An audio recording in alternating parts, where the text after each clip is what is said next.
The Emperor of the Universe returns. Frieza's comeback at the end of Dragon Ball Super was awesome. But there's a couple of questions that need to be answered. One, why is Frieza back? And two, what does this mean for a potential new Frieza arc in the future of the Dragon Ball series?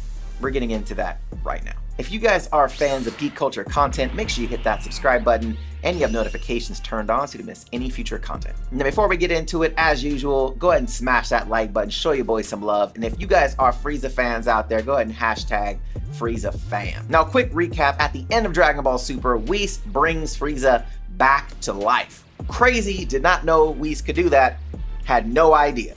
Now, at the end of the episode, we see Frieza in front of his ship with his pod and his Frieza Force saying the Emperor of the Universe has returned. I don't know how many ships Frieza has. Does he have a big garage that stores all his ships? Where is he storing his ships? Where? But all jokes aside, one, why do they keep bringing Frieza back? Well, first let's talk about what they did to Frieza in Dragon Ball Super. Now, at the end of the Battle of Gods arc, Frieza gets wished back to life by the Earth Dragon Balls. He's in pieces, obviously due to Trunks slashing him up. But what we find out is Frieza has never trained a day in his life. Why is that important? All the characters that we have known and loved over the years, primarily the Z Fighters, are known for training extensively to better themselves, to gain more power. But this is a character that has never trained a day in his life. And the first time he actually puts any effort in, he goes from the power level he was at when he fought Trunks on Earth to stronger than Super Saiyan Blue when he fought Goku on Earth. And this was in a matter of months. So they completely painted Frieza as this prodigy character,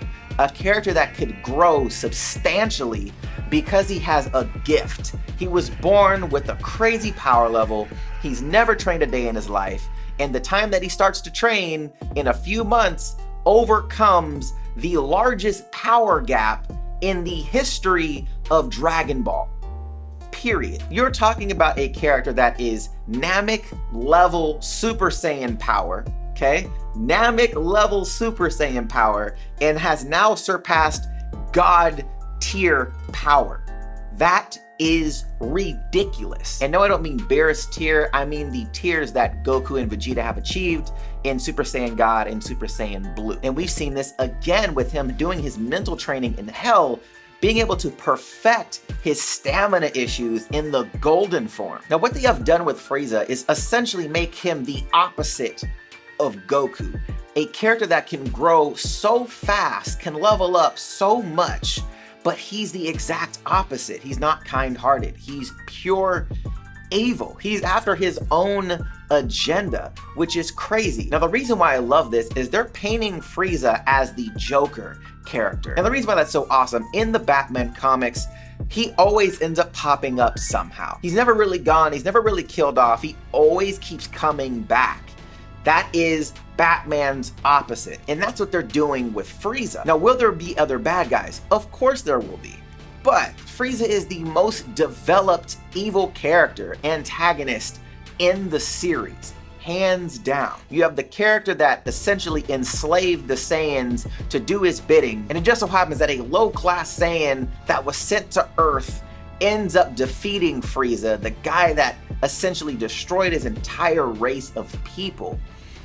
The arc between those two characters is incredible already. Now keep in mind, Cell is a created being that was programmed essentially to be a revenge character for Dr. Gero. So it's one of those things where it's not necessarily the same thing where Frieza has his own motives, his own thoughts. He programmed himself. He wasn't programmed or controlled by anyone to do what he was doing. So to me, that's why the relationship between Goku, Vegeta, and Frieza is so compelling. So let's talk about the potential arc that Frieza could have in the next series if it does come back next year. Now, first, I don't believe they're going to start off with another Frieza arc. I don't think we're going to see Frieza for quite some time when the series and if it does come back next year. However, in the Tournament of Power, we did see quite a bit of times where Frieza was actually taking note of things and being very aware of what's going on in the universe that is Dragon Ball. Now, obviously, prior to the Tournament of Power, he was already aware of Beerus.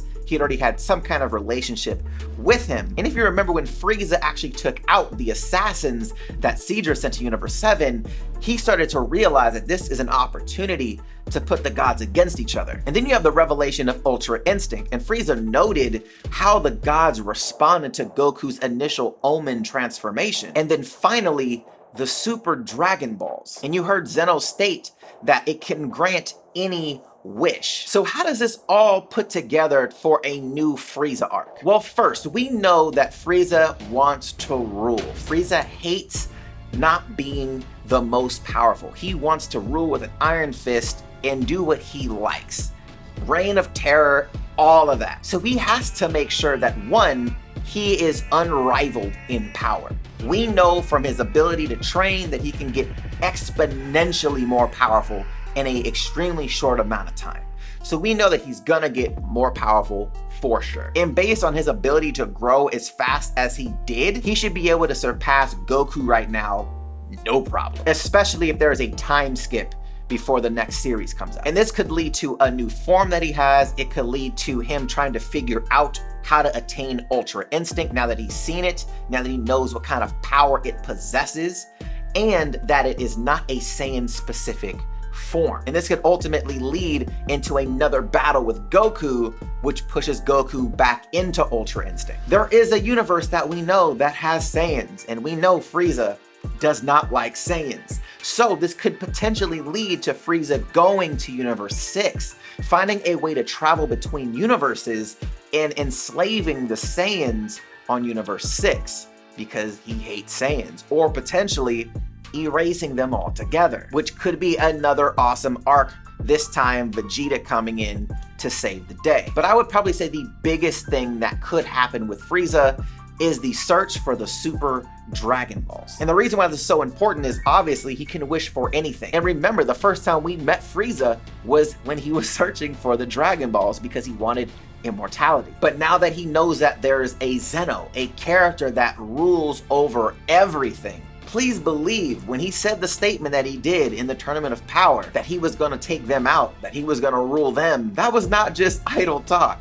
That is Frieza. So potentially him wishing to become the god of all, the Omni King, is definitely a possibility. But I want to know your guys' thoughts on Frieza being resurrected, and also what potential arcs you think he could play a role in the future of this series. Let me know in the comment section down below. And also, if you guys aren't Geek Tonight yet, make sure you guys hit that subscribe button, have the notification bell turned on so you don't miss any future Dragon Ball content. If you guys like this video, smash that like button, show your boy some love, and if you want to check out my latest videos, the links will be right here to the side.